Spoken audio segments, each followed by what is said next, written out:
Hello students, तो देखें हमारे चैप्टर लिक्विड सॉल्यूशन के अंदर लास्ट क्लास हम लोगों ने बात की थी सॉल्यूशंस जो कि आइडियल बिहेवियर को फॉलो नहीं करते, दैट इज बेसिकली वो राउल्ट्स लॉ को फॉलो नहीं करते। तो हम लोगों ने दो सॉल्यूशंस देखे थे। पहला, ऐसे सॉल्यूशन जो राउल्ट्स लॉ से पॉजिटिव डेविएशन शो करते हैं। ऐसे सॉल्यूशंस की प्रॉपर्टी क्या होती है, इनका जो ऑब्जर्व्ड वेपर प्रेशर होता है वो राउल्ट्स लॉ से आने वाले प्रेशर से क्या होता है, ज़्यादा। मैंने आपको ये बताया था कि एक सॉल्यूशन जो पॉजिटिव डेविएशन शो करता है उसके अंदर ए बी टाइप के जो इंटरेक्शंस होते हैं वो ए और बी टाइप के इंटरेक्शन से क्या होते हैं, वीक होते हैं। इसीलिए क्या होता है, ज़्यादा वेपर्स बनती हैं, तो वेपर प्रेशर भी क्या आता है, ज़्यादा। सिमिलरली हमारे पास थी second category, that was for negative deviation. Negative deviation वो सॉल्यूशन शो करते हैं जिनके अंदर क्या होता है, ए बी टाइप के फोर्सेज ए और बी टाइप फोर्स से क्या होते हैं, ज़्यादा स्ट्रॉन्ग होते हैं। तो आपके बॉन्ड्स ब्रेक, मतलब इतनी आसानी से वो क्या होता है, लिक्विड से वेपर स्टेट में कन्वर्ट नहीं होता है और इसलिए वो राउल्ट्स लॉ से आने वाले प्रेशर से कम प्रेशर शो करता है। सही है। चलिए, ये सीखने के बाद कि पॉजिटिव नेगेटिव डेविएशन वाले सॉल्यूशंस क्या होते हैं, कैसे हम उनको पहचानते हैं, हम लोग मूव करें अपने एक और थ्योरेटिकल पार्ट के ऊपर। ये भी बहुत इंपॉर्टेंट है, डायरेक्ट आपसे पूछ ले जाते हैं। These are called azeotropes. क्या बोलते हैं हम इनको, एजियोट्रॉप्स बोलते हैं। तो देखिए एजियोट्रॉप्स क्या होते हैं, इनको एक्सपेरिमेंटली ऑब्जर्व किया जाता है। तो ये कोई डायरेक्ट लॉजिकल इसका वो नहीं कि मैं आपको ड्राइव करके बता दूं कि हाँ भाई इसको एजियोट्रॉप बोलते हैं। तो आपको पहले सीखना पड़ेगा एजियोट्रॉप किनको बोलते हैं, उनकी क्या क्या प्रॉपर्टीज़ होती हैं, और फिर आप देखोगे कैसे आप किसी एजियोट्रॉप को पहचान सकते हैं। आओ शुरू करते हैं अपने अगले टॉपिक के साथ जिसका नाम है एजियोट्रॉप्स। तो आप हेडिंग डालें एजियोट्रॉप्स और एजियोट्रॉपिक मिक्सचर्स। देखो एजियोट्रॉप एक ग्रीक वर्ड है जिसका मतलब होता है बॉइलिंग विद नो चेंज, मतलब बॉयल भी हो रहा है और उसके अंदर कुछ चेंज भी नहीं हो रहा है। इस चीज़ को हम लोग क्या बोलते हैं, एजियोट्रॉप बोलते हैं। तो अगर मैं इनकी बेसिक डेफिनेशन डिफाइन करने चलूँ कि हम एजियोट्रॉप्स किसको बोलते हैं, तो देखिए एजियोट्रॉप्स क्या होते हैं। सबसे पहला सिंपल से इनका definition, these are the binary liquid mixtures which have same composition in liquid phase and vapor phase।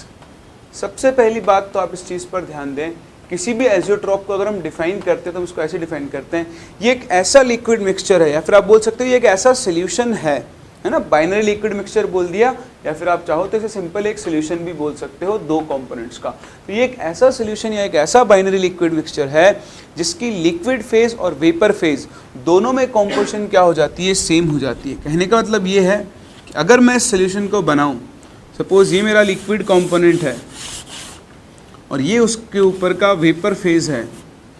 बताओ यहाँ ए का मोल फ्रैक्शन अगर है एक्स ए और बी का मोल फ्रैक्शन है एक्स बी, और यहाँ ऊपर ए का मोल फ्रैक्शन है वाई ए और ये है वाई बी, तो आप सिंपल सी बात बोल सकते हो एक्स ए किसके इक्वल होगा, वाई ए के, और एक्स बी किसके इक्वल होगा, वाई बी के।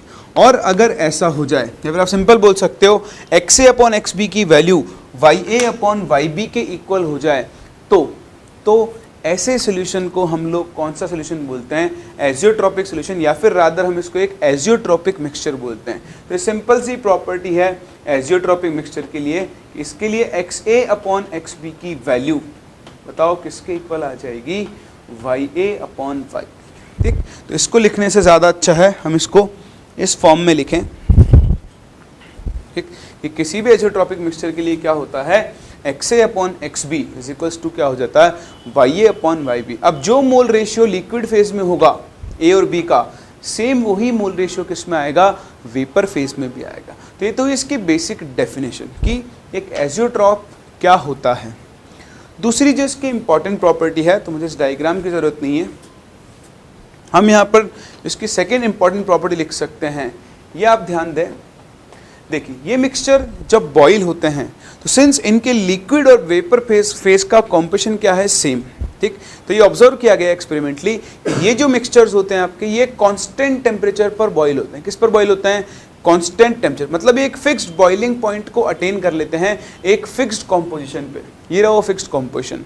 उसके बाद ना तो इनका, अगर आपने पी एक्सटर्नल चेंज नहीं किया, ध्यान रखना मैं ये भी लिखवा दूंगा आपको, अगर आपने एक्सटर्नल प्रेशर चेंज नहीं किया तो ना तो इनका कॉम्पोजिशन चेंज होता है और ना ही इनका बॉइलिंग पॉइंट चेंज होता है। तो ये ध्यान रखना, ये एज़ोट्रोप्स की दूसरी प्रॉपर्टी है, these mixtures boil at a constant temperature,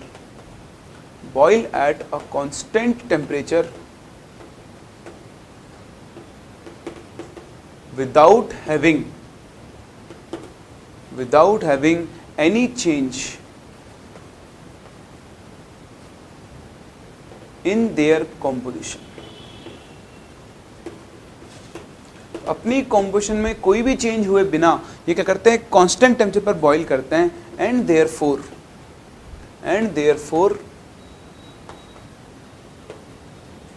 are known as constant boiling mixtures. तो ये भी एक बहुत ही इंपॉर्टेंट चीज है। ये जो नाम एज़ोट्रोप पड़ा वो यहीं से पड़ा है। ये ऑब्जर्व किया गया कि एक कांस्टेंट टेम्परेचर पर अपनी कॉम्पोजिशन में चेंज हुए बिना क्या करते हैं, बॉईल होते रहते हैं। इसलिए अगर हम इंग्लिश में बात करें तो हम कांस्टेंट बॉइलिंग मिक्सचर्स बोलते हैं, और इसी का जो सिनोनिम है जो ग्रीक के अंदर है वो है एज़ोट्रोप। इसीलिए मिक्सचर का नाम रखा गया एज़ोट्रोप्स या फिर एज़ोट्रोपिक मिक्सचर्स। बोलो बात समझ में आती है। तो दूसरी इंपॉर्टेंट प्रॉपर्टी जो आपको एज़ोट्रोप्स के बारे में ध्यान रखनी चाहिए, एक और बहुत ही इंपॉर्टेंट पॉइंट है जो आपसे डायरेक्टली क्वेश्चन के फॉर्म में पूछा जा सकता है। आप देखो, एक एज़ोट्रोप एक सिंगल लिक्विड की तरह बिहेव करता है। जब आप एज़ोट्रोपिक कॉम्पोजिशन को अटेन कर लेते हो ना, क्या होती है वो कॉम्पोजिशन अभी मैं डिस्कस करूंगा आपसे। लेकिन जब आप एज़ोट्रोपिक कॉम्पोजिशन को अटेन कर लेते हो तो उस केस में क्या होता है कि मिक्सचर एक सिंगल लिक्विड की तरह बिहेव करता है। मतलब बेसिकली वो मिक्सचर की तरह बिहेव ही नहीं करता है, वो तो एक सिंगल लिक्विड बन जाता है। और आप ये ध्यान रखें, एज़ोट्रोप जिन दो कंपोनेंट से बना है आप उसके दोनों कंपोनेंट्स को सेपरेट नहीं कर सकते। तो बहुत ही इंपॉर्टेंट पॉइंट है, इसलिए मैं कलर चेंज कर रहा हूं। An azeotrope can not be separated into its components by simple or fractional distillation। आप एक एज़ोट्रोप के दोनों कंपोनेंट्स को ना तो सिंपल डिस्टिलेशन से ना ही फ्रैक्शनल डिस्टिलेशन से सेपरेट कर सकते। लेकिन एक और इंटरेस्टिंग चीज़ है, आप दो कंपोनेंट को सेपरेट नहीं कर सकते, लेकिन आप एक कंपोनेंट और एज़ोट्रोप को क्या कर सकते हो, सेपरेट कर सकते हो। But during fractional distillation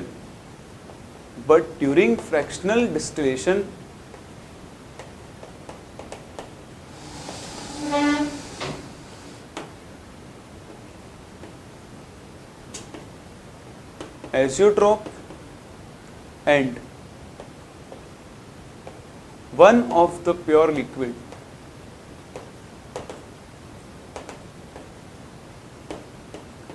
can be obtained। तो ये एक बहुत ही इंपॉर्टेंट प्रॉपर्टी है। मैं भी आप थोड़ा ग्राफ से समझाऊंगा, तब इसको वापस लेकर आऊंगा पॉइंट को। और आप ध्यान रखें, आप एक एज़ोट्रोप के दोनों कंपोनेंट्स को तो सेपरेट नहीं कर सकते। जैसे मान लो लिक्विड ए और लिक्विड बी से मिलकर एक एज़ोट्रोप बना, तो या तो आप लिक्विड ए और एज़ोट्रोप को अलग कर सकते हो, या फिर आप लिक्विड बी और एज़ोट्रोप को अलग कर सकते हो। आप लिक्विड ए और बी को कभी भी सेपरेट नहीं कर सकते हो। तो एज़ोट्रोप की सबसे इंपॉर्टेंट प्रॉपर्टी है, ये 3 पॉइंट्स हैं जो आपसे डायरेक्टली क्वेश्चन के फॉर्म में पूछे जा सकते हैं। पहली चीज़, एज़ोट्रोप क्या होता है। एज़ोट्रोप एक ऐसा मिक्सचर है जिसके लिए वेपर फेज और लिक्विड फेज दोनों का कॉम्पोजिशन क्या हो जाता है, सेम। दूसरी चीज़, एक एज़ोट्रोप एक फिक्स टेम्परेचर पर बॉईल होता है और वहाँ पर उसकी कॉम्पोजिशन में कोई चेंज नहीं होता है, इसलिए मैंने कांस्टेंट बॉइलिंग एज़ोट्रोप्स या कांस्टेंट बॉइलिंग मिक्सचर्स बोलते हैं। और तीसरी बहुत ही इंपॉर्टेंट चीज़, आप एक एज़ोट्रोप के दोनों कंपोनेंट्स को सेपरेट नहीं कर सकते हो, ठीक है। लेकिन आप एक लिक्विड यानी एक कंपोनेंट और एज़ोट्रोप को अलग अलग कर सकते हो, वो भी देख लेंगे कैसे करेंगे। फर्दर हम बात करते हैं क्लासिफिकेशन ऑफ एज़ोट्रोप्स की। देखो, क्लासिफिकेशन ऑफ एज़ोट्रोप्स किस चीज़ के ऊपर बेस्ड है, समझने की कोशिश करें। यहाँ से आपको थोड़ा आइडिया भी लगेगा कि एजियोट्रॉप्स क्यों बनते हैं और इनकी और कुछ भी प्रॉपर्टीज़ होती हैं। आप देखिए, आपने रॉल्स लॉ पढ़ा था। जब हमने रॉल्स लॉ पढ़ा था तो हमने सीखा है कि किसी भी लिक्विड के जो वेपर प्रेशर होता है वो P0A XA plus P0B XB के बराबर है। आप देखें इस मिक्सचर में XA और XB, XA प्लस XB 1 होता है, तो मैक्सिमम टू मैक्सिमम XA की वैल्यू 1 हो सकती है और XB कितना हो सकता है 0। तो आपको याद होगा आपने से ग्राफ भी बनाया था, है ना। ये होता था अपना P0A, ये बनता था P0B। ये लाइन कभी भी P0A से नीचे नहीं जा रही और P0B से ऊपर नहीं जा रही है। कहने का मतलब अगर आपके पास एक आइडल सॉल्यूशन है तो उस आइडल सॉल्यूशन का जो वेपर प्रेशर होगा वो हमेशा P0A से P0B के बीच में लाई करेगा, ना तो वो P0A से कम होगा और ना ही वो P0B से ज़्यादा होगा। किसके लिए? आइडल सॉल्यूशन के लिए। लेकिन लास्ट क्लास ही मैंने आपको एक चीज़ सिखाई थी, पॉजिटिव डेविएशन वाले सॉल्यूशन और नेगेटिव डेविएशन वाले सॉल्यूशन। अगर एक सॉल्यूशन रॉल्स लॉ से पॉजिटिव डेविएशन शो कर रहा है तो उसका ग्राफ ऐसे ऊपर जा रहा है। तब आप देखो vapour pressure of solution A और B दोनों के वेपर प्रेशर से क्या जा सकता है? ज़्यादा जा सकता है। सिमिलरली अगर सॉल्यूशन नेगेटिव डेविएशन शो कर रहा है तो उसका वेपर प्रेशर A और B दोनों के नेट वेपर प्रेशर से भी क्या जा सकता है? कम जा सकता है, फ्लो जा सकता है ना। तो इसी तरह से क्या होता है आपके पास, डिपेंडिंग ऑन, देखो जो आइडल सॉल्यूशन वाला है वो कभी एजियोट्रॉप नहीं बनाएगा, लेकिन जो रॉल्स लॉ से पॉजिटिव या फिर नेगेटिव डेविएशन शो करते हैं वो क्या कर सकते हैं? एजियोट्रॉप्स बना सकते हैं। तो डिपेंडिंग ऑन कि एक सॉल्यूशन पॉजिटिव डेविएशन शो कर रहा है या फिर नेगेटिव डेविएशन शो कर रहा है, हमारे पास दो तरह के एजियोट्रॉप्स होते हैं। एक को हम बोलते हैं मिनिमम बॉइलिंग एजियोट्रॉप और दूसरे को हम बोलते हैं मैक्सिमम बॉइलिंग एजियोट्रॉप। तो आए हम आगे बढ़ते हैं। दो तरह के एजियोट्रॉप्स अपने पास मिलते हैं। एक होता है मैक्सिमम बॉइलिंग एजियोट्रॉप। अभी आप थोड़ी देर में समझ लोगे कि हम इसे मैक्सिमम बॉइलिंग क्यों बोलते हैं। और दूसरा होता है आपके पास minimum boiling azeotrope, minimum boiling azeotrope. अब देखिए, जो याद रखने वाली चीज़ें, पहले मैंने इन्फॉर्मेशन दे रहा हूँ फिर प्रूव करते हुए चलेंगे। तो मैक्सिमम बॉइलिंग एजियोट्रॉप कौन बनाते हैं? This is formed by solutions showing negative deviation. ऐसे सॉल्यूशन है लार्ज नेगेटिव डेविएशन, ये भी ध्यान रखना, थोड़ा बहुत नहीं, अच्छा खासा डेविएशन होना चाहिए। सिमिलरली मिनिमम बॉइलिंग एजियोट्रॉप कौन बनाते हैं? These are formed by solutions showing large positive deviation from Raoult's law। तो देखो बहुत ही आसान है याद रखना कौन बनाता है। उल्टा चलो, नेगेटिव डेविएशन वाला मैक्सिमम बॉइलिंग बनाएगा और पॉजिटिव डेविएशन वाला मिनिमम बॉइलिंग बनाएगा। तो उल्टा चलेगा, पॉजिटिव के लिए मिनिमम, नेगेटिव के लिए मैक्सिमम। तो मैक्सिमम बॉइलिंग एजियोट्रॉप कौन बनाते हैं? वो सॉल्यूशंस जो राउल्ट लॉ से नेगेटिव डेविएशन शो कर सकते हैं। क्यों का आंसर बस अभी आने ही वाला है, पहले आप समझ लो चीज़ों को, है ना, इन्फॉर्मेशन ले लो ताकि आसानी रहेगी अपने को समझने के अंदर। ठीक है, एक बार मैं प्रूव करूंगा, आपको हमेशा के लिए याद भी हो जाएगा। दूसरा, मिनिमम बॉइलिंग एजियोट्रॉप कौन बनाते हैं? वो बनाते हैं जो राउल्ट लॉ से क्या करते हैं? पॉजिटिव डेविएशन शो करते हैं।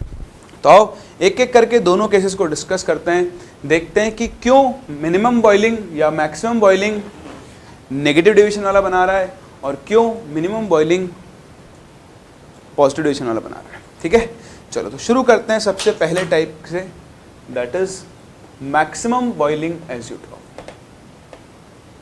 Maximum boiling azeotrope. तो देखो, मैक्सिमम बॉइलिंग एजियोट्रॉप को समझने के लिए हमें बनाने पड़ेंगे इनके ग्राफ्स। ग्राफ्स कैसे बने, ये थोड़ा एक्सपेरिमेंटल वो है, लेकिन आप एक बार ग्राफ को देखकर उसको रीड करना सीख सकते हो और उसके बाद हम आसानी से और भी बातें कर सकते हैं। ठीक है, तो ऐसा करता हूँ, मैं इस बोर्ड को दो हिस्सों में बांट देता हूँ क्योंकि मुझे आपसे दो ग्राफ्स यहाँ पर डिस्कस करने हैं। चलिए बनाते हैं पहला ग्राफ। पहला ग्राफ है वेपर प्रेशर और मोल फ्रैक्शन के बीच में, जिसे आप वेपर प्रेशर कॉम्पोजिशन कर्व भी बोलते हो। ये XA1, यहाँ पर है XA0, यहाँ पर X भी है 0 और X भी है 1। तो जहाँ पर XA1 है बताओ वहाँ पर वेपर प्रेशर कितना होगा? P0 है, होगा। मान लो P0 B की वैल्यू P0 A से ज़्यादा है, इसका मतलब B जो है वो एक ज़्यादा वोलेटाइल कंपोनेंट है, ठीक है। अभी आप देखें मैंने आपसे क्या कहा, मैक्सिमम बॉइलिंग आइसोट्रॉप कौन से सोल्यूशन बनाते हैं? जो नेगेटिव डेविएशन शो करते हैं। क्यों? आप देखो कैसे, एक काम करो पहले तो इन पॉइंट्स को शिफ्ट कर लो थोड़ा सा। P0 A को मैं यहाँ कहीं ले लेता हूँ, है ना, क्योंकि आपको रीड करने के लिए ग्राफ थोड़े स्टीप ग्राफ्स बनाने पड़ेंगे मुझे। तो देखो इन दोनों को अगर मैं कनेक्ट कर दूँ तो वो तो होता है आइडल बिहेवियर, तो मैं उसको नहीं बना रहा हूँ, ठीक है, या चलो बना लेते हैं। ये होता है आइडल बिहेवियर। अब क्या होगा, ये आइडल बिहेवियर को तो फॉलो करेगा नहीं, तो इसमें क्या होता है, नेगेटिव डेविएशन होता है, तो ग्राफ्स कुछ ऐसे बनते हैं। अब ये थोड़े से एक्सपेरिमेंटल ग्राफ्स हैं, आपको इनको एज इट इज देखना पड़ेगा। तो देखो इस तरह का ग्राफ बनता है। अब इस ग्राफ में क्या हुआ है, देखो एक मिनिमा क्रिएट हो रहा है। मिनिमा क्रिएट होने का मतलब क्या है, ये जो पॉइंट है, पहले इस पॉइंट का मतलब समझो। देखो इस पॉइंट पर आप देखो ये वेपर प्रेशर है, प्रेशर बढ़ाओगे तो वेपर लिक्विड में कन्वर्ट होगी, तो यहाँ पर सिर्फ और सिर्फ कौन एग्जिस्ट कर रहा है, वेपर। इस ऊपर वाले पोर्शन में कौन एग्जिस्ट कर रहा है, लिक्विड। तो इस पॉइंट पर आप देखो वेपरस लाइन और लिक्विड लाइन दोनों एक ही पॉइंट पर मर्ज हो रहे हैं। मतलब ये जो पॉइंट है ये किसको डिनोट कर रहा है, ये आपके एजियोट्रोपिक कॉम्पोजिशन को डिनोट कर रहा है। किसको डिनोट कर रहा है, एजियोट्रोपिक कॉम्पोजिशन। मतलब यहाँ पर आपका एजियोट्रोप बन चुका है। एजियोट्रोप्स क्या होते हैं, जिनका लिक्विड फेज और वेपर फेज में मोल फ्रैक्शन क्या होता है, सेम, उनको हम लोग क्या बोलते हैं, एजियोट्रोप्स बोलते हैं। बोलो बात समझ में आ रही है? पहली चीज़ तो यहाँ पर एजियोट्रोप बन गया। अब और क्या चीज़ें हैं जो आप यहाँ पे बात कर सकते हो, देखें अगर इस पॉइंट पर अगर मैं सोल्यूशन का वेपर प्रेशर देखूँ तो वो P0 A और P0 B दोनों से ही क्या है, कम। क्या है, P0 A और P0 B दोनों से ही क्या है, कम है। तो ऐसे सोल्यूशन रॉल्स लॉ से बहुत ज़्यादा डेविएशन शो कर रहा है। अब आप देखो बॉइलिंग पॉइंट जो होता है वो वेपर प्रेशर के इन्वर्सली प्रोपोर्शनल होता है। अगर इस लिक्विड मिक्सचर का वेपर प्रेशर दोनों ही कंपोनेंट के वेपर प्रेशर से कम है तो ये पक्का है कि इसका बॉइलिंग पॉइंट, हाँ, दोनों ही कंपोनेंट के बॉइलिंग पॉइंट से क्या होगा, ज़्यादा होगा। और अगर वो ज़्यादा होगा, इसीलिए इस मिक्सचर को हम लोग कैसा बोलेंगे, मैक्सिमम बॉइलिंग एजियोट्रॉप। क्यों? क्योंकि इस मिक्सचर का जो बॉइलिंग पॉइंट होगा वो अपने दोनों ही कंपोनेंट के बॉइलिंग पॉइंट से क्या होगा, ज़्यादा। सेम इसी तरह अभी हम वो भी बनाएंगे, जब हम पॉजिटिव डेविएशन वाले का ग्राफ बनाएंगे तो उस ग्राफ में क्या आएगा, एक मैक्सिमा। अगर वेपर प्रेशर मैक्सिमम होगा तो फिर बॉइलिंग पॉइंट क्या हो जाएगा, मिनिमम। इसलिए हम उसको क्या बोल देंगे, मिनिमम बॉइलिंग एजियोट्रॉप बोल देंगे। तो आप ध्यान से देखें, ये तो आ चुका है एजियोट्रॉपिक कॉम्पोजिशन। अभी आपको मेरे को कुछ और भी सिखाना है, बहुत ध्यान से देखना आप। जो मैंने पॉइंट लिखवाया था, मैंने आपसे क्या कहा था, देखो ये लिखा हुआ ये पॉइंट अपना, an azeotrope can not be separated into its components by simple और fractional distillation, but during fractional distillation azeotrope and one of the pure liquid can be obtain. वो कैसे ऑब्टेन होगा, बहुत ध्यान से आप देखना। देखें जैसे मेरे पास ये कोई एक फिक्स्ड प्रेशर है, ठीक है, इस फिक्स्ड प्रेशर पर मैं क्या करता हूँ, देखो ये वेपरस लाइन है, तो ये कॉम्पोजिशन देगा मुझे वेपर का, और ये आपकी लिक्विडस लाइन है, ये कॉम्पोजिशन किसका देगा, लिक्विड का, ठीक है। तो इस लिक्विड के ऊपर की वेपर है। तो थोड़ा सा अपन डायग्राम से समझने की कोशिश करते हैं। आप देखें ये मेरे पास एक लिक्विड है और ये उसके ऊपर की वेपर है, ठीक है। तो देखो ये इस लिक्विड के कॉम्पोजिशन को दिखा रहा है और रेड डॉट इस वेपर के कॉम्पोजिशन को दिखा रहा है। बोलो समझ में आ रहा है? अब आप क्या करो, इस वेपर को कंडेंस करो। तो इस वेपर को कंडेंस करके आप एक नया लिक्विड बनाओ। तो देखो ये आपका जो नया लिक्विड होगा उसका कॉम्पोजिशन होगा, ठीक। और उस नए लिक्विड के ऊपर, सॉरी मुझे इसको येलो से दिखाना था, ठीक है, इसको भी हटा देता हूँ। तो ये आपका नया लिक्विड है जो यहाँ कंडेंस होकर आया। अब इस लिक्विड के ऊपर जो वेपर होगी उसका कॉम्पोजिशन आएगा इस पॉइंट पर, यहाँ पर, बोलो आएगा, ठीक। और आप देखो अब क्या होता जा रहा है, जो वेपर है, देखो पहले जो लिक्विड था, ठीक है, उसकी वेपर ए में रिच थी, किसमें, ए में, क्योंकि ए का मोल फ्रैक्शन ज़्यादा है। फिर आपने उससे एक और नया लिक्विड बनाया, नए लिक्विड से फिर जो वेपर बनी तो देखो वो फिर से ए में क्या हो गई, और ज़्यादा रिच हो गई।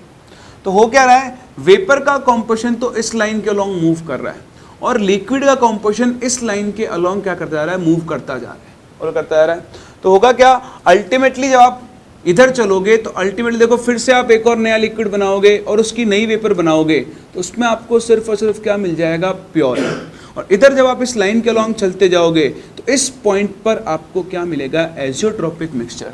तो अगर आप इधर कहीं से शुरू करते हो और डिस्टिलेशन करवाते हो तो क्या होगा, यहाँ आपको मिलेगा प्योर ए और यहाँ पर क्या मिल जाएगा आपको, लिक्विड मिक्सचर।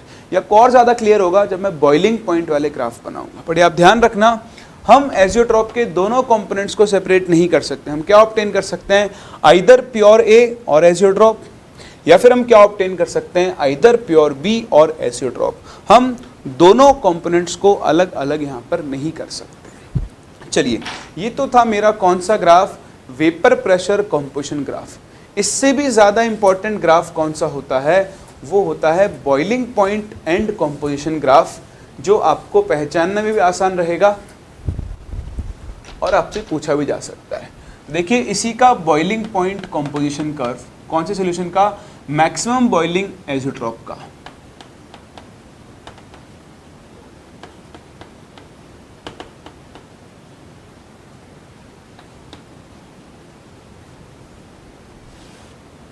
जैसा मैंने आपको सिखाया, एक बार आपने वेपर प्रेशर का ग्राफ देख लिया तो फिर आप बॉइलिंग पॉइंट का ग्राफ बड़ी आसानी से बना सकते हैं।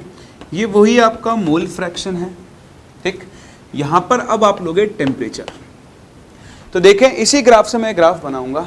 आप बताओ, पी नॉट ए और पी नॉट बी में से ज़्यादा कौन है, पी नॉट बी। तो अगर पी नॉट बी ज़्यादा है तो फिर क्या होगा, जो आपका टी नॉट बी है वो क्या होगा, कम होगा ना। अगर वेपर प्रेशर ज़्यादा है तो बॉइलिंग पॉइंट क्या होगा, कम।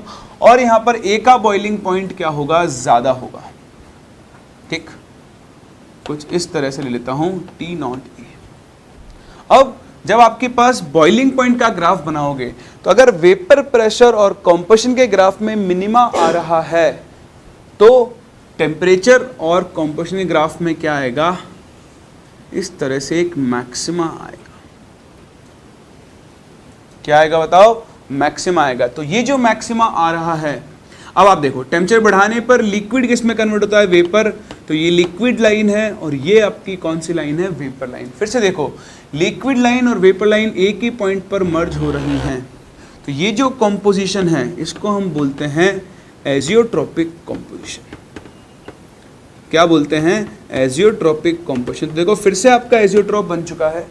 फिर से कहानी वही है, आप किसी भी एक टेम्परेचर पर अगर इसका डिस्टिलेशन शुरू करो, जैसे मान लो इस टेम्परेचर पर मैं करता हूँ, ठीक। तो इस टेम्परेचर पर ये वेपर का कॉम्पोजिशन है और ये आपकी लिक्विड का कॉम्पोजिशन है। अब आप क्या करो, इस लिक्विड के ऊपर की वेपर को क्या करो, कंडेंस करो, ठीक है। तो ये लिक्विड के ऊपर की वेपर, इसको कंडेंस करोगे तो आपको लिक्विड मिलेगा। फिर इसको वापस इसके ऊपर की वेपर बनाओगे तो यहाँ पहुँच जाओगे आप, हो रहा है। तो आपकी वेपरस लाइन के अलोंग अगर आप चलोगे कंडेंसेशन से तो आप यहाँ पहुँच रहे हो, और इस लाइन के अलोंग आप चलोगे तो आप इस पॉइंट पर पहुँच रहे हो। तो फिर से आपको प्योर ए मिल जाएगा और एजियोट्रॉप मिल जाएगा। अगर आप इधर से शुरू करो ऐसे ही, ठीक। तो ये लिक्विड लाइन, ये वेपर लाइन, ये वेपर का कॉम्पोजिशन, ये लिक्विड का कॉम्पोजिशन, ठीक है। अब आपने टेम्परेचर बढ़ा के मान लो लिक्विड को वेपराइज किया, तो ये उसके ऊपर की वेपर, फिर इसको कंडेंस करोगे, फिर उसके ऊपर की वेपर। तो इस लाइन के अलोंग तो आप पहुंच रहे हो एजियोट्रॉप पे। अगर आप इस वेपर को कंडेंस करो तो ये लिक्विड, फिर ये इसकी वेपर, फिर इसको कंडेंस करोगे तो आप कहाँ पहुंच रहे हो, पॉइंट बी पर। कहना जो मैं चाह रहा हूँ वो सिर्फ इतना सा है, जो मैंने पॉइंट लिखवा भी दिया आपको, कि आप किधर से भी शुरू कर लो, किसी भी टेम्परेचर पर शुरू कर लो। अगर ये लिक्विड एजियोट्रॉप बनाता है, ध्यान रखना लिक्विड की प्रॉपर्टी वो एजियोट्रॉप बना रहा है, तो अगर ये एजियोट्रॉप बना रहा है तो आपको कभी भी प्योर ए और प्योर बी नहीं मिलेंगे। या तो आपको प्योर ए मिलेगा और साथ में एजियोट्रॉप मिलेगा, या फिर आपको प्योर बी मिलेगा और एजियोट्रॉप बनेगा। खैर, ये बहुत डिटेल डिस्कशन चल रहा है जो मैं आपको बता रहा हूँ। इतना डिटेल में आपसे नहीं पूछता है, लेकिन फिर भी मैं आपको उस चीज़ के लिए तैयार कर रहा हूँ। इंपॉर्टेंट तो सिर्फ इतना सा है कि आपको ग्राफ देखकर पहचानना आना चाहिए कि ये सोल्यूशन कौन सा डेविएशन शो करेगा और ये कौन सा एजियोट्रॉप बनाएगा। तो सिंस यहाँ पर इस मिक्सचर का जो बॉइलिंग पॉइंट है वो दोनों ही कंपोनेंट के बॉइलिंग पॉइंट से ज़्यादा आ रहा है, इसलिए हम इसको कौन सा एजियोट्रॉप बोलते हैं, मैक्सिमम बॉइलिंग एजियोट्रॉप बोलते हैं। जो मैंने शुरू में आपको सिखाया, मैक्सिमम बॉइलिंग एजियोट्रॉप्स कौन बनाते हैं, ये वो सॉल्यूशंस बनाते हैं जो राउल्ट्स लॉ से लार्ज नेगेटिव डेविएशन शो करते हैं, क्योंकि इनका वेपर प्रेशर दोनों ही कंपोनेंट के वेपर प्रेशर से कम आएगा, इसलिए इनका बॉइलिंग पॉइंट दोनों ही कंपोनेंट के बॉइलिंग पॉइंट से क्या आएगा, ज़्यादा, और इसीलिए इनका नाम रखा गया है मैक्सिमम बॉइलिंग एजियोट्रॉप। मैं आपको इसका एक एग्जांपल भी देता हूँ, एग्जांपल आपको रटने की ज़रूरत नहीं है, देखें, समझें और भूल जाएं। हाँ, बस आपको इतना ध्यान रखना है कि जो मैं सोल्यूशन लिख रहा हूँ वो कौन से डेविएशन शो करते हैं, नेगेटिव। तो कभी आपसे कोई पूछ ले कि बताओ इनमें से कौन मैक्सिमम बॉइलिंग एजियोट्रॉप बनाएगा, तो आप उसको ढूंढ लोगे जो हाँ नेगेटिव डेविएशन शो करता है। तो देखें एग्जांपल, HNO3 प्लस H2। ध्यान दें, azeotropes form at a definite composition. ऐसा नहीं है कि एक लिक्विड हमेशा ही एजियोट्रोप बनाएगा, एक फिक्स्ड कंपोजिशन है जो आपको देखो यहाँ पे भी दिख रही है, बस ये इसी कंपोजिशन पर एजियोट्रोप बनाएगा, किसी और कंपोजिशन पर एजियोट्रोप फॉर्म नहीं करेगा। तो HNO3 और H2O के मिक्सचर के लिए जो एजियोट्रोप बनता है उसका कंपोजिशन होता है ये, उसमें 68% HNO3 और 32% H2O होना चाहिए। ठीक, HNO3 का बॉइलिंग पॉइंट होता है 120 डिग्री सेल्सियस, वाटर का बॉइलिंग पॉइंट होता है 100 डिग्री सेल्सियस। तो जो मिक्सचर का बॉइलिंग पॉइंट है, boiling point eight azeotropic composition, बताओ एजियोट्रोपिक कंपोजिशन कितनी है इसकी, 68% और 32%, वो होगा क्योंकि ये मैक्सिमम बॉइलिंग है। देखो नेगेटिव डेविएशन शो करेगा, हाइड्रोजन बॉन्डिंग होगी, तो इसका बॉइलिंग पॉइंट दोनों ही कंपोनेंट्स के बॉइलिंग पॉइंट से क्या होता है, ज़्यादा होता है, और इसलिए इस सॉल्यूशन को हम मैक्सिमम बॉइलिंग एजियोट्रोप बोलते हैं। आई कहानी समझ में? चलिए, तो आप ये कॉपी करें, फिर हम चलते हैं अपने अगले टाइप ऑफ एजियोट्रोप पर। फिर देखो एक और चीज़ ऐड कर देना जो मैंने लिखवाई नहीं आपको यहाँ पर, लिख देना कि एट एजियोट्रोपिक कंपोजिशन, तो दिख ही रहा है आपको, बट फिर भी एट रिवीजन के लिए आपके काम में आएगा, at azeotropic composition boiling point of the mixture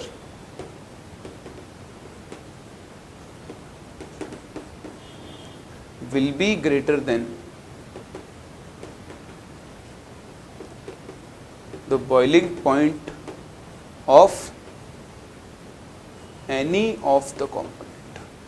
जो दोनों कंपोनेंट है उनके बॉइलिंग पॉइंट से क्या होगा, ज़्यादा। आओ अब बात करते हैं अपने अगले एजियोट्रोप, जिसका नाम है क्या, मिनिमम बॉइलिंग एजियोट्रोप। था मैक्सिमम बॉइलिंग, तो हेडिंग डाले सेकंड, मिनिमम बॉइलिंग एजियोट्रोप। अब बताओ मिनिमम बॉइलिंग क्या होगा, अब तो आप समझ गए ना।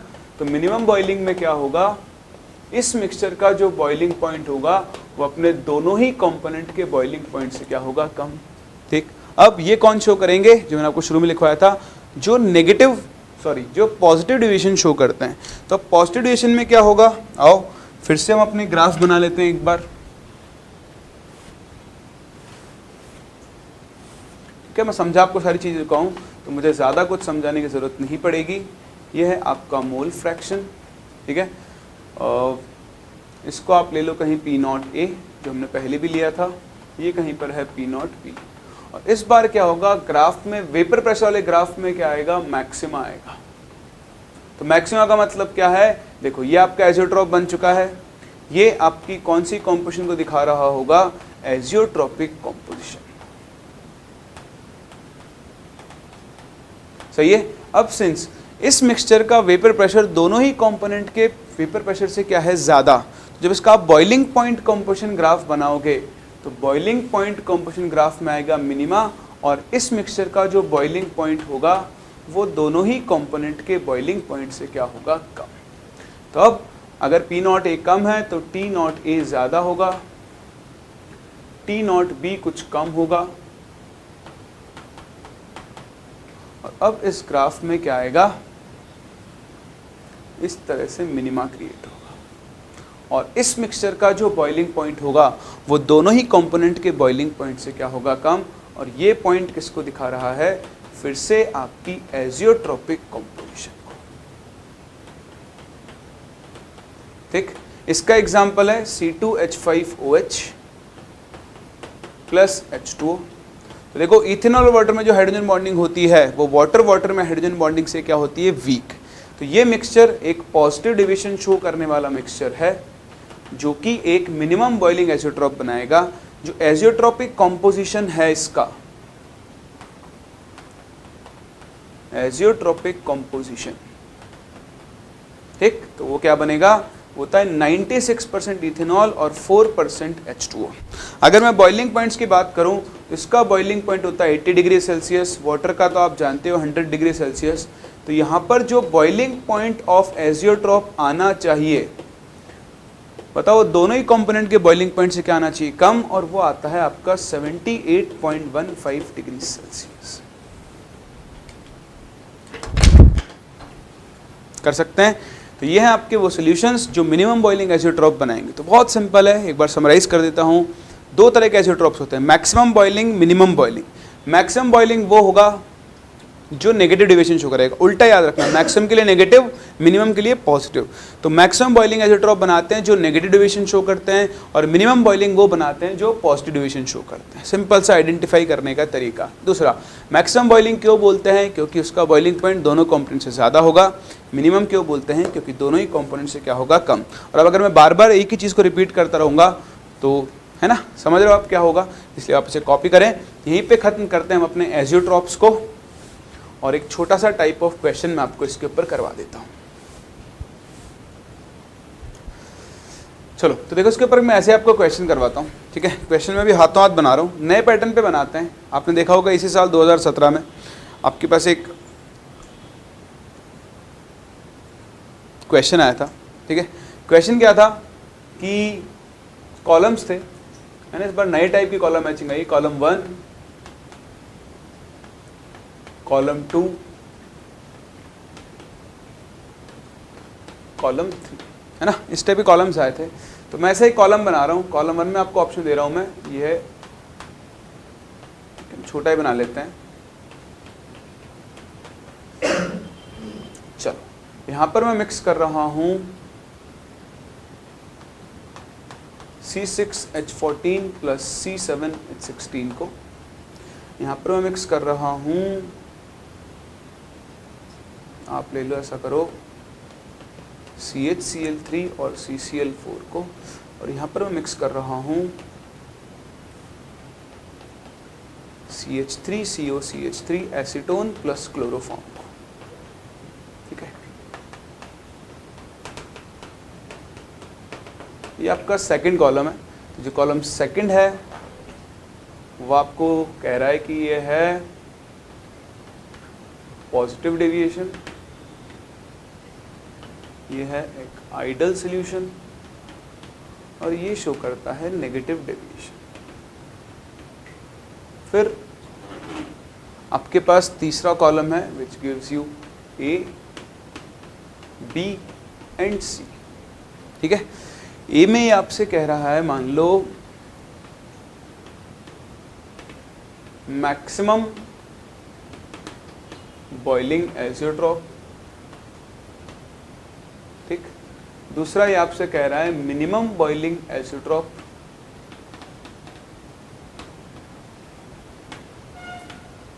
और तीसरा ये आपसे कह रहा है कि कैन बी सेपरेटेड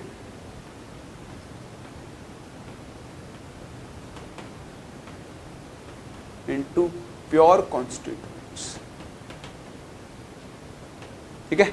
तो मैं ऑप्शन नहीं बना रहा हूं, आपको तो क्या करना है, यहां से मैच करना है करेक्ट, कि उसके लिए इसमें से कौन सा करेक्ट और इसमें से कौन सा करेक्ट है, ठीक है। चलिए करें शुरू। बताओ ये कौन है, ये तो है हेक्सेन, है ना, ये कौन है, हेप्टेन। तो देखो लाइक सेम नेचर के लिक्विड्स हैं, हेक्सेन हेप्टेन दोनों में सेम टाइप के फोर्स होंगे, तो ये कौन सा सोल्यूशन बनाएंगे, आइडल सोल्यूशन। तो देखो फर्स्ट के साथ कौन मैच करेगा, सेकंड। और अगर ये आइडल सोल्यूशन है तो आप इसे अपने कंपोनेंट्स में क्या कर सकते हो, सेपरेट। तो पहला करेक्ट कॉलम कौन सा होगा, फर्स्ट, सेकंड एंड सी, सही है। सेकंड, CHCl3 क्लोरोफॉर्म नेचर में कैसा होता है, पोलर, जबकि CCl4 नेचर में कैसा होता है, नॉन पोलर। तो अगर आपने दो अपोजिट टाइप के लिक्विड मिक्स कर दिए हैं तो दोनों के इंटरेक्शन फोर्स क्या होंगे, वीक। तो बताओ ये कौन सा सोल्यूशन बनाएगा, पॉजिटिव डिविजन वाला। तो बताओ सेकंड का करेक्ट कौन होगा, फर्स्ट। और अगर ये पॉजिटिव डिविजन है तो ये मिनिमम बॉइलिंग एजियोट्रॉप बना रहा होगा, इसकी करेक्ट मैचिंग क्या होगी, बी। फॉलो कर सकते हैं। इस तरह थर्ड CH3CO CHCl3, बताओ ये कौन है आपका, एसीटोन है, ये कौन है, क्लोरोफॉर्म। अब देखो एसीटोन क्लोरोफॉर्म दोनों के लिए क्या हो सकता है, इसमें पोलर ग्रुप है भाई, ये जो H है उस पर CCl3 का माइनस आई लग रहा होगा। यहाँ ऑक्सीजन है, लोन पेयर उसके पास है, क्या शो कर सकता है, हाइड्रोजन बॉन्डिंग। तो अगर इन दोनों के बीच में H बॉन्डिंग हो सकती है तो AB टाइप के इंटरेक्शंस रिलेटिवली ज़्यादा स्ट्रॉन्ग हो जाएंगे, उस केस में ये क्या शो करेगा, नेगेटिव डिविजन। तो बताओ थर्ड के लिए करेक्ट ऑप्शन क्या होगा, थर्ड। और अगर ये नेगेटिव डिविजन शो कर रहा है तो ये मैक्सिमम बॉइलिंग एजियोट्रॉप बनाएगा। समझ रहे हो। तो इस तरह के कॉलम भी आपको यहाँ पर मैच करने पड़ सकते हैं, जो कि आसान है, बस आपको कंसेप्ट क्लियर होने चाहिए। अब आपके पास ऑब्जेक्टिव क्वेश्चन भी बन सकता है कि इनमें से कौन सा मैक्सिमम बॉइलिंग एजियोट्रॉप बनाएगा या फिर कौन सा आपका मिनिमम बॉइलिंग एजियोट्रॉप बनाएगा। तो मैक्सिमम कौन बनाते हैं, जो नेगेटिव डिविजन शो करते हैं, और मिनिमम कौन बनाते हैं, जो पॉजिटिव डिविजन शो करते हैं। आई बात समझ में। तो यहाँ खत्म होता है अपने इस चैप्टर का एक पार्ट, आइडियल सॉल्यूशंस क्या होते हैं, नॉन आइडियल सॉल्यूशंस क्या होते हैं, एजियोट्रॉप्स क्या होते हैं और उनकी प्रॉपर्टीज़ क्या होती हैं। आओ ये तक थ्योरेटिकल पार्ट्स, ठीक है, इस तरह के क्वेश्चंस के लिए। अब ये इन्फॉर्मेशन आपको होना ज़रूरी है, क्योंकि एजियोट्रॉप्स एक बार पूछा भी गया है, मतलब एग्जैक्टली डायरेक्ट नहीं पूछा गया बट इनडायरेक्टली पूछा गया है, और ये आपसे कभी भी पूछा जा सकता है। तो ऑल्दो ये एक्स्ट्रा पार्ट है लेकिन ये एनसीईआरटी में डिस्क्राइब्ड है। अगर ये एनसीईआरटी में डिस्क्राइब्ड है तो जेईई इसमें से कभी भी क्वेश्चन पूछ सकता है, पूछा नहीं है, इसी बात का एडवांटेज लें। इसीलिए मैंने आपको इतना डिटेल में एजियोट्रॉप पढ़ाया है, वरना मैं नहीं पढ़ा था अगर ये इंपॉर्टेंट नहीं होता। तो ध्यान से पढ़ें, समझें इसकी प्रॉपर्टीज़ को। नेक्स्ट अब हम मूव करें इस चैप्टर के वापस से न्यूमेरिकल पार्ट में, दैट इज कॉलिगेटिव प्रॉपर्टीज़। आओ डिस्कस करते हैं कॉलिगेटिव प्रॉपर्टीज़ क्या होती है, कॉलिगेटिव प्रॉपर्टीज़ क्यों होती हैं और वो कौन कौन सी होती हैं। चलें शुरू करते हैं।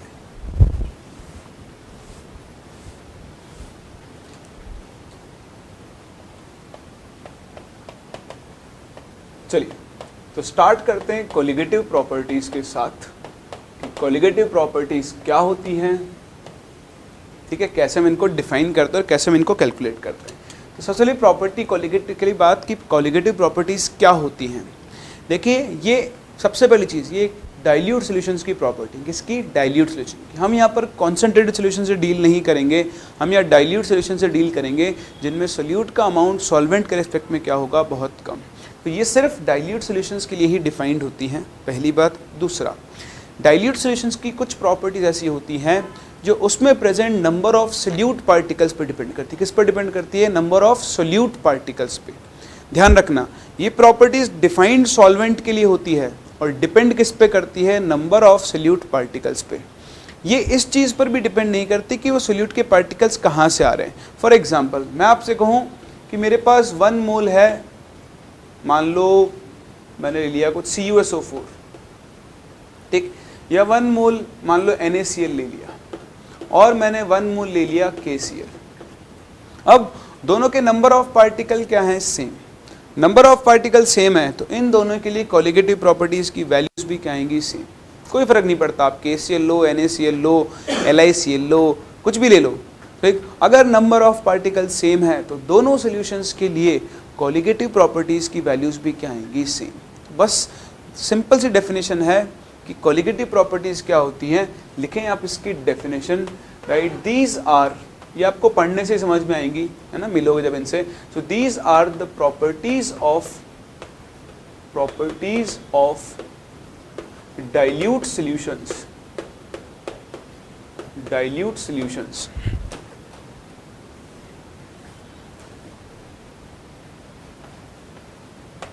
which are dependent on the number of solute particles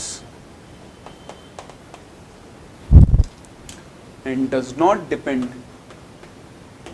and does not depend on nature of solute particles।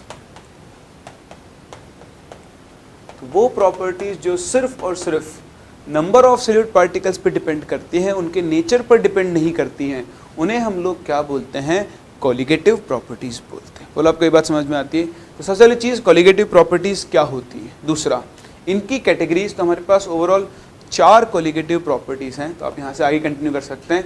Following are the 4 colligative properties. जो पहली कॉलिगेटिव प्रॉपर्टी है उसको हम बोलते हैं relative lowering in vapour pressure. क्या बोलते हैं? Relative lowering in vapour pressure. तो देखो, मैं इसको प्यार से बुलाता हूं RLVP। क्या बुलाता हूं? RLVP। सेकंड जो आपके पास कॉलिगेटिव प्रॉपर्टी है वो होती है elevation in boiling point. Elevation in boiling point, जिसको हम लोग यूब्लियोस्कोपी के नाम से भी जानते हैं।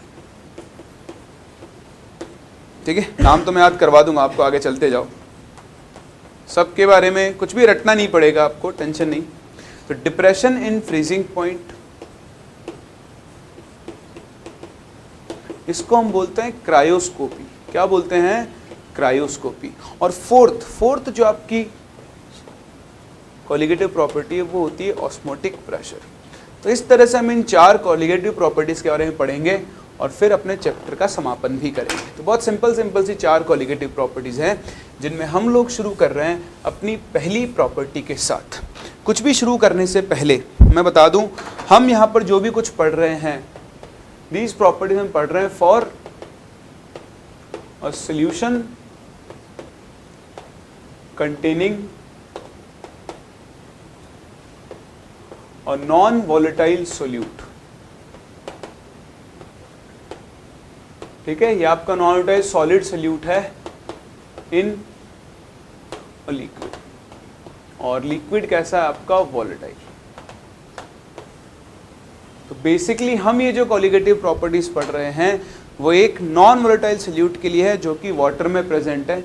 जनरली आप वाटर यहाँ पर लोगे, इसलिए मैं उसी की बात कर रहा हूँ। तो ध्यान रखना, यहाँ पर आप जितनी भी कॉलिगेटिव प्रॉपर्टीज पढ़ोगे सब में सोल्यूट कैसा है? नॉन वॉलेटाइल है। ये मैंने प्री डिफाइन कर दिया इस चीज़ को, अब दोबारा सोचने की ज़रूरत ही नहीं है। तो आओ शुरू करते हैं अपनी पहली कॉलिगेटिव प्रॉपर्टीज के साथ, that is relative lowering.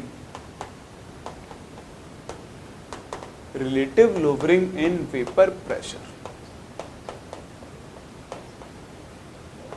That is RLVP। देखो क्या होती है रिलेटिव लोवरिंग और क्यों होती है रिलेटिव लोवरिंग, समझें इस बात को। ये हम लोगों ने जब रॉल्स लॉ पढ़ा था वहाँ डिस्कस नहीं किया, क्योंकि वहाँ मज़ा नहीं आता। अब यहाँ पर आएगा, ठीक से आप सारी चीज़ों को एक साथ रिलेट कर लोगे। देखना, ये आपका एक सोल्यूशन है, ठीक। इस सोल्यूशन में आपने एक लिक्विड भर दिया, ये एक वॉलेटाइल लिक्विड है, फॉर एग्जांपल H2। तो देखो, अगर ये वॉलेटाइल लिक्विड है तो यहाँ पर H2 की क्या बन रही होंगी? वेपर्स बन रही होंगी। तो अभी यहाँ पर सिर्फ प्योर H2O है और इसके अंदर कुछ भी नहीं है। तो बताओ, यहाँ पर जो वेपर्स बन रही होंगी वो वाटर की वेपर्स होंगी, है ना? ये H2O गैस है। चलो अब क्या करता हूँ, सेम ऐसा ही कंटेनर लेता हूँ, सेम उतना ही वाटर लेता हूँ, और अब उसके अंदर वाटर के साथ साथ मैं क्या कर देता हूँ? NaCl डाल देता हूँ। तो रेड वाले जो दिख रहे हैं वो NaCl के पार्टिकल्स हैं, ठीक है। चलो, क्योंकि आप जानते हो NaCl कैसा है? एक नॉन वोलेटाइल सॉल्यूट है। NaCl, शुगर, यूरिया, ग्लूकोज, है ना, ये सब आपके MgCl2 सब कैसे हैं? नॉन वोलेटाइल सॉल्यूट हैं। तो आप क्या करोगे, इसमें आपने एक नॉन वोलेटाइल सॉल्यूट ऐड कर दिया है। बताओ, अब यहाँ पर जो वेपर्स बनेंगी वो वेपर्स सिर्फ और सिर्फ किसकी होंगी? वाटर की होंगी। अच्छा मुझे बताओ, इन दोनों केस में से किस केस में ज़्यादा वेपर्स बनेंगी? प्योर वाटर वाले में या प्योर वाटर प्लस, मतलब वाटर प्लस NaCl वाले केस में? हाँ, सिंपल सी बात भाई, फर्स्ट वाले केस में वेपर्स क्या बनेंगी? ज़्यादा। क्यों? क्योंकि यहाँ पर सिर्फ क्या है? वाटर मॉलिक्यूल्स है, जबकि यहाँ पर एक्सपोज सरफेस एरिया का कुछ पार्ट किसने ऑक्यूपाई कर लिया है? NaCl के पार्टिकल्स ने ऑक्यूपाई कर लिया है और अब यहाँ से कम नंबर ऑफ वाटर मॉलिक्यूल क्या कर सकते हैं, एस्केप कर सकते हैं। अगर यहाँ से कम वाटर मॉलिक्यूल एस्केप करेंगे तो जो वेपर्स बनेंगी वो भी क्या होगी, कम। और अगर वेपर्स कम बनेंगी तो बताओ वेपर प्रेशर भी क्या होगा, कम। तो आप चाहें तो डायग्राम बनाकर भी देख सकते हैं और आप स्टेटमेंट फॉर्म में तो लिखेंगे हम लोग। तो कहने की बात इतनी सी हुई कि अगर मैं एक सॉल्वेंट के अंदर, एक प्योर सॉल्वेंट के अंदर नॉन वोलेटाइल सोल्यूट ऐड करता हूं तो उस सोल्यूट को ऐड करने की वजह से जो सॉल्वेंट होगा उसका वेपर प्रेशर क्या हो जाएगा, डिक्रीज। यानी जो फाइनल सोल्यूशन बना, इस फाइनल सोल्यूशन के वेपर प्रेशर को हम बोल रहे हैं PS और इस प्योर सॉल्वेंट के वेपर प्रेशर को हम लोग बोल रहे हैं P0। तो यहाँ से आप कह सकते हो कि सोल्यूशन का जो वेपर प्रेशर होगा वो प्योर सॉल्वेंट के वेपर प्रेशर से हमेशा क्या होगा, कम। तो सबसे पहली चीज़ जो आपको यहाँ पर लिखनी है, आप ये डायग्राम बना लें एक बार और लिखना शुरू करें कि when a non volatile solute, आगे से मैं इसे NVS लिखा करूँगा, ठीक है, इसका छोटा नाम रख रहा हूँ मैं NVS। So when non volatile solute is added to, मैं हटा रहा हूँ डायग्राम, आपने बना लिया होगा, is added to a pure solvent,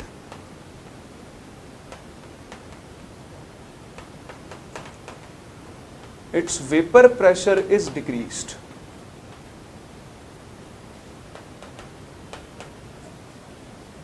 And the vapor pressure of the solution containing NVS, non-volatile solute, will always be less than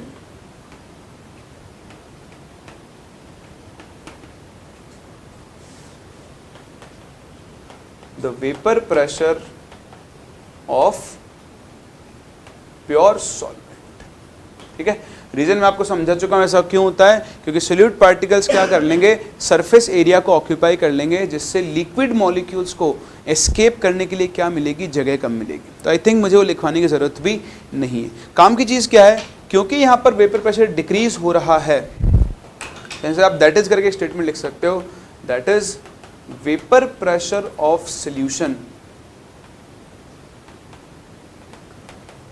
containing non-volatile solute, that is PS, will always be less than vapor pressure of pure solvent, जिसको हम लोग P0 बोला करेंगे। तो इस तरह से हमने एक चीज़ सीख ली है कि जब हम एक प्योर सॉल्वेंट के अंदर एक नॉन वोलेटाइल सोल्यूट ऐड करते हैं तो उसकी वजह से क्या होता है, सोल्यूशन का वेपर प्रेशर डिक्रीज हो जाता है। और अब ये जो डिक्रीज हुआ, this decrease in vapor pressure of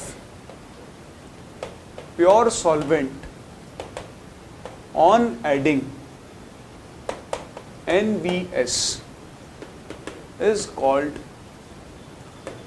lowering in vapor pressure। ध्यान देना, रिलेटिव नहीं बोल रहे हैं, सिर्फ क्या बोल रहे हैं, lowering in vapor pressure बोल रहे हैं।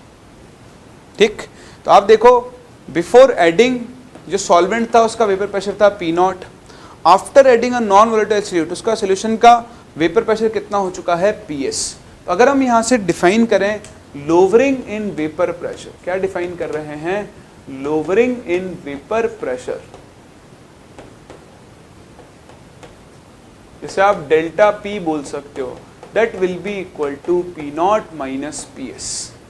P0 माइनस PS क्यों लिख रहा हूँ, क्योंकि P0 किसका वेपर प्रेशर था, प्योर सॉल्वेंट का, वो हमेशा ज़्यादा आएगा, और PS किसका वेपर प्रेशर है, सोल्यूशन का, वो हमेशा क्या आएगा, कम। तो जो चेंज है वो किसके बराबर होगा, P0 माइनस PS के बराबर होगा। अब आप ध्यान दें, हम लोवरिंग को कॉलिगेटिव प्रॉपर्टी नहीं मानते हैं, किसको मानते हैं, रिलेटिव लोवरिंग को। तो यहाँ पे आप साफ साफ शब्दों में लिख दें, this is not colligative property, CGP, that stands for colligative property। lowering in vapor pressure colligative property नहीं है, कौन है, relative lowering है। तो अभी तो हमने lowering निकाली, अब हम क्या निकालेंगे, हम relative lowering निकालेंगे। तो बताओ relative किसके relative निकालेंगे, भाई इनिशियल वैल्यू के। तो relative lowering in vapor pressure, that is RLVP, और ये आपकी कोलिगेटिव प्रॉपर्टी है। बताओ किसके इक्वल होगी? देखो आप लिखोगे लोवरिंग, तो लोवरिंग तो क्या हो गई? P नॉट माइनस PS, इसको कंपेयर करोगे initial value that is P not से, तो ये जो टर्म बना P not minus PS upon P not, इसी को हम लोग क्या बोलते हैं? Relative lowering in vapour pressure, कि भाई पहले वाली वैल्यू से अब कितना चेंज आ चुका है। और ध्यान रखना लोवरिंग कोलिगेटिव प्रॉपर्टी नहीं है, कौन है? Relative lowering in vapour pressure एक कोलिगेटिव प्रॉपर्टी है। बोलो यहाँ तक समझ में आता है? चलो ये तो हुआ वेपर प्रेशर के टर्म्स में। सिंस हमने रॉल्स लॉ सीख लिया है, तो अगर हमने रॉल्स लॉ सीख लिया है तो उसके बेसिस पर हम यहाँ पर आगे बात कर सकते हैं। देखो क्या बात कर सकते हैं हम आगे, यहाँ पर हम क्या करेंगे? अब PS की वैल्यू निकाल सकते हैं। PS के लिए कैसे निकाल सकते हैं? याद करो रॉल्स लॉ कि देखो अगर आपके पास ये एक सोल्यूशन है, ठीक है, तो इस सोल्यूशन में कौन है? एक तो आपके पास है सॉल्वेंट, ठीक, बताओ इस सॉल्वेंट के साथ साथ इसके अंदर क्या एडेड है? एक नॉन वोलेटाइल सोल्यूट एडेड है। तो याद करो हमने रॉल्स लॉ का जो पहला स्टेटमेंट लिखा था कि किसी भी सोल्यूशन के ऊपर जो वेपर प्रेशर होता है वो सिर्फ और सिर्फ कौन से कंपोनेंट की वजह से होता है? वोलेटाइल। तो देखो सोल्यूट तो है आपका नॉन वोलेटाइल, इसकी वजह से तो कोई वेपर प्रेशर होगा नहीं। वेपर प्रेशर किसकी वजह से होगा? सॉल्वेंट की वजह से। तो जो यहाँ पर वेपर प्रेशर ऑफ सोल्यूशन होगा, कौन सा solution? Containing non volatile solute PS, बताओ उसकी वैल्यू किसके इक्वल होगी? P not into mole fraction of solvent के इक्वल। याद है ना रॉल्स लॉ? तो अगर आपको किसी सोल्यूशन का वेपर प्रेशर निकालना है जिसमें एक नॉन वोलेटाइल सोल्यूट प्रेजेंट है, तो बताओ उसके लिए वेपर प्रेशर ऑफ सोल्यूशन का फॉर्मूला क्या बन गया? P not into mole fraction of solvent बन गया। बोलो सही बात है? तो अगर ये P not into mole fraction of solvent है और आपने RLVP को डिफाइन कर दिया है, तो अब आप देखो आप RLVP के लिए एक वैल्यू कैलकुलेट कर सकते हो। क्या कैलकुलेट कर सकते हो? वैल्यू। तो अगर मैं इस इक्वेशन को यूज करूं तो आप देखें relative lowering in vapour pressure किसके इक्वल है? P not minus PS upon P not. बताओ P not minus vapour pressure of solution को आप कितना लिख सकते हो? P not into mole fraction of solvent, बताओ अपॉन कितना लिखोगे? P not. तो P not P not P not cancel, यहाँ से आप देखो RLVP P not minus PS upon P not, इसकी वैल्यू किसके इक्वल हो जाएगी? मोल फ्रैक्शन ऑफ सोल्यूट के इक्वल हो जाएगी। ऐसा करो, अभी भी इसको कंप्लीट मत करो और बताओ मोल फ्रैक्शन ऑफ सोल्यूट का फॉर्मूला आप क्या लिख सकते हो? Moles of solute upon moles of solute plus moles of solvent, है ना? अभी मैं आपको थ्योरेटिकली लेकर चल रहा हूँ सारी चीज़ों के ऊपर। अभी तो आप देखते जाओ क्या क्या चीज़ें आपसे कनेक्ट करवा सकता है। तो कुछ रटना नहीं है, आपको देखना है रिलेटिव लोवरिंग क्या होती है। तो change in pressure upon initial value. एक नॉन वोलेटाइल सोल्यूट के लिए, एक सोल्यूशन जिसमें नॉन वोलेटाइल सोल्यूट है, हम रॉल्स लॉ लगाकर ये वेपर प्रेशर निकाल सकते हैं। वैल्यू यहाँ रखो तो ये बन गया मोल फ्रैक्शन ऑफ सोल्यूट के बराबर, क्योंकि 1 minus mole fraction of solvent होता है मोल फ्रैक्शन ऑफ सोल्यूट। और आप इस इक्वेशन बन गए। तो ये भी RLVP का ही एक फॉर्म है ना, या फिर आप इसे रॉल्स लॉ का भी एक फॉर्म बोल सकते हो। कौन से सोल्यूशन के लिए? जिसमें एक नॉन वोलेटाइल सोल्यूट प्रेजेंट हो। अब आप देखें मैंने शुरू में ही डिफाइन कर दिया था कि हम कौन से सॉल्यूशंस की बात कर रहे हैं? डाइल्यूट सॉल्यूशंस की। तो फॉर डाइल्यूट सॉल्यूशंस, अब आप देखें डाइल्यूट सॉल्यूशंस के लिए क्या होता है कि जो मोल्स ऑफ सोल्यूट होते हैं वो सॉल्वेंट के मोल्स से क्या होते हैं? बहुत कम होते हैं। क्यों? क्योंकि डाइल्यूट सॉल्यूशंस के अंदर सॉल्वेंट का अमाउंट ज़्यादा होता है और सोल्यूट का अमाउंट क्या होता है? कम। तो आप क्या कर सकते हो? Moles of solute plus moles of solvent को अप्रॉक्सीमेटली किसके इक्वल रख सकते हो? मोल्स ऑफ सॉल्वेंट के। और लिख सकते हैं जैसे आप ये वैल्यू यहाँ रखोगे तो देखो RLVP की वैल्यू किसके इक्वल आ गई? P not minus PS upon P naught is equals to, बताओ क्या बन जाएगा? Moles of solute upon moles of solvent. तो ये एक और फॉर्म बन गया है लेकिन ये सिर्फ और सिर्फ किसके लिए वैलिड होगा, डाइल्यूट सॉल्यूशंस के लिए, ठीक है। ये ना थियोरेटिकली अच्छा है, इसको न्यूमेरिकल्स के लिए अपन यूज़ नहीं करेंगे, कई लोग इसको न्यूमेरिकल्स के लिए भी यूज़ करते हैं, आपको एनसीईआरटी में भी दिख जाएगा इसका यूज़ सॉल्यूशन को डाइल्यूट मानते हुए। लेकिन कई बार केस ऐसा होता है कि आप सॉल्यूशन को डाइल्यूट मान के कर तो देते हो, लेकिन उससे ना तो आपको आंसर मिलेगा और ना ही एक्चुअली वो सॉल्यूशन डाइल्यूट होगा, क्योंकि ये कोई एक सॉलिड लाइन नहीं है कि इसके बाद मैं सॉल्यूशन को डाइल्यूट मान लूँ, सब रिलेटिव अमाउंट्स पर डिपेंड करता है। तो ये थ्योरी के लिए अच्छा है कि अगर आपसे पूछ ले कि भैया बताओ डाइल्यूट सॉल्यूशंस के लिए इनमें से कौन सी चीज़ ट्रू है, तो आप ये इक्वेशन आपको पता है, अगर उसने डाइल्यूट खुद ही बोल दिया है तो आप सोल्यूट के मोल्स को नेग्लेक्ट कर दो और ये इसके इक्वल आ जाएगा। अभी देखो मैं इसको एक और फॉर्म में कन्वर्ट कर सकता हूँ, वो भी थ्योरी के लिए इंपॉर्टेंट है, ठीक है। ध्यान से देखना, मैं इस वैल्यू को आगे लेके चल रहा हूँ, ये तो आपने कॉपी कर ही लिया है ना।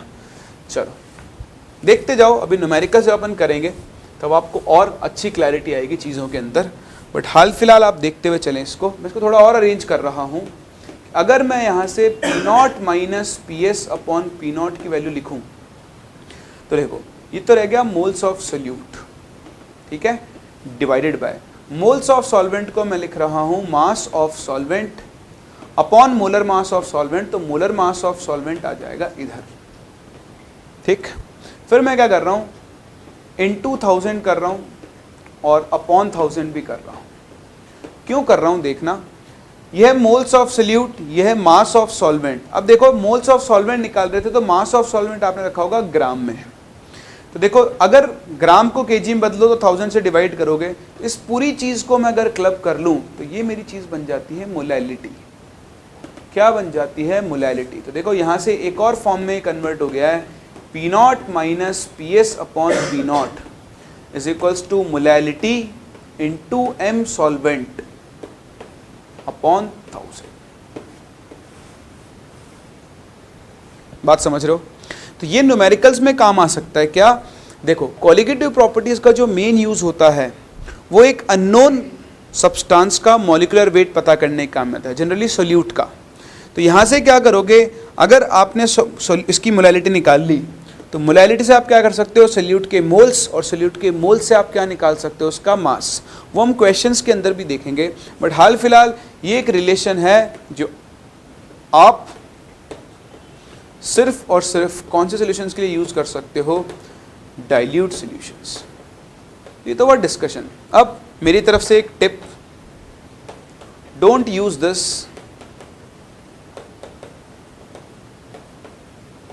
For numericals. आपने ये देख लिया, समझ लिया, अच्छी बात है। ये कन्वर्जन आपको मैं भी सिखा दूंगा, कई बार कर लेंगे अपन। आपको बस ये चीज़ आनी चाहिए, और ये चीज़ थ्योरी के लिए बहुत है, आप इसको न्यूमेरिकल्स में यूज़ ना करें। न्यूमेरिकल्स करने के लिए मेरे पास एक दूसरा तरीका है। आप पहले यहाँ तक पहुँचें, यहाँ साफ साफ शब्द लिख देना कि इसे न्यूमेरिकल्स के लिए यूज़ नहीं करना है। न्यूमेरिकल्स के लिए क्या यूज़ करना है वो मैं आपको बताता हूँ। फिर देखो न्यूमेरिकल्स के लिए आपको क्या यूज़ करना है, और यही सबसे इंपॉर्टेंट है। मैक्सिमम टाइम्स हम इसी को यूज़ करेंगे। ये तो मान लो आपसे क्वेश्चन में ही पूछ ले कि बताओ डाइल्यूट सॉल्यूशन के लिए इनमें से कौन सा ट्रू है, तब आप इसको टिक करके आओगे, ठीक है।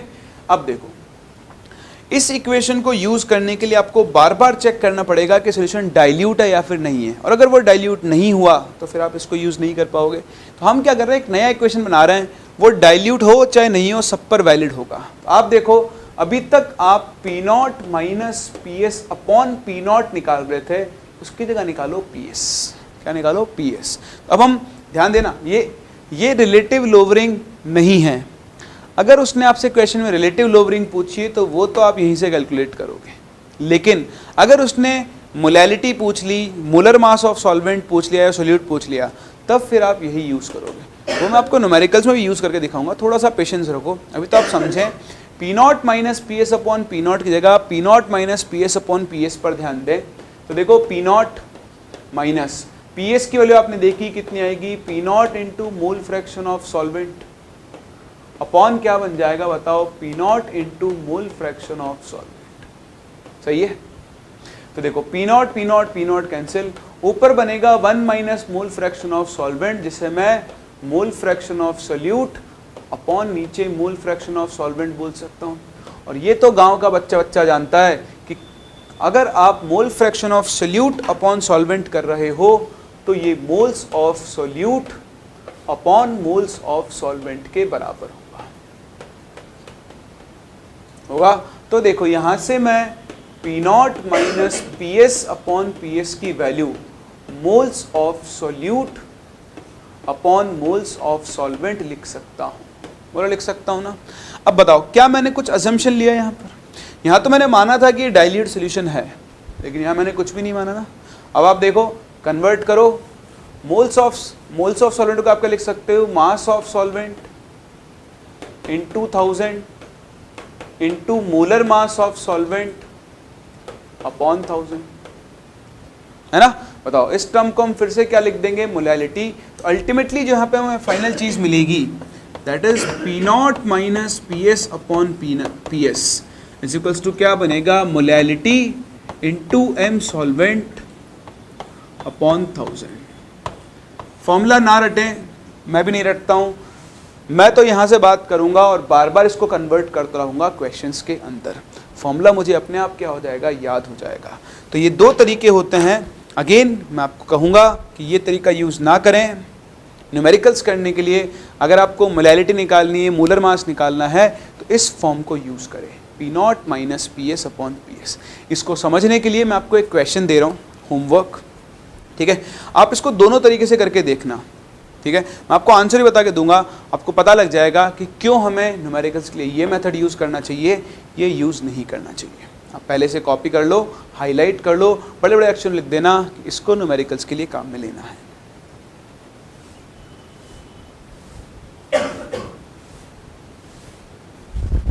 तो देखिए एक छोटा सा क्वेश्चन इज दिस कि the vapour pressure of an aqueous solution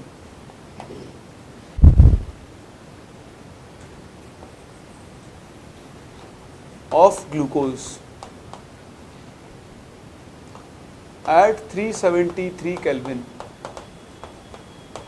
is found to be 750 mmHg, ठीक।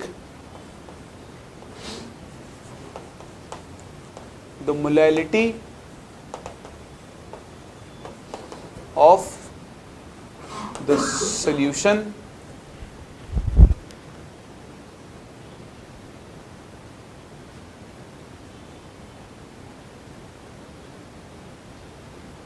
कर दूं या कॉम्प्लिकेटेड क्वेश्चन? चलो अभी आप नहीं सोच पाओगे, दोबारा कराऊंगा बाद में। इफ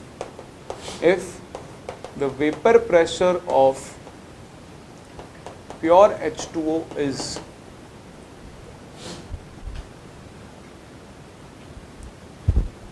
या चलो सोचो, हिंट तो मिल ही जाएगा आपको। The molality of the solution at this temperature will be, hint दे रहा हूं। हिंट क्या है कि नॉर्मल बॉइलिंग पॉइंट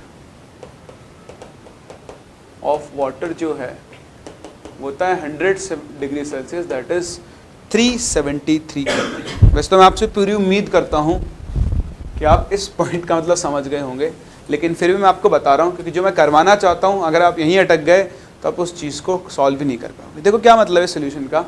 वे कह रहा है कि वेपर प्रेशर ऑफ सोल्यूशन है 373 केल्विन पर, और 373 वाटर का नॉर्मल बॉइलिंग पॉइंट होता है। याद है मैंने आपको नॉर्मल बॉइलिंग पॉइंट सिखाया था।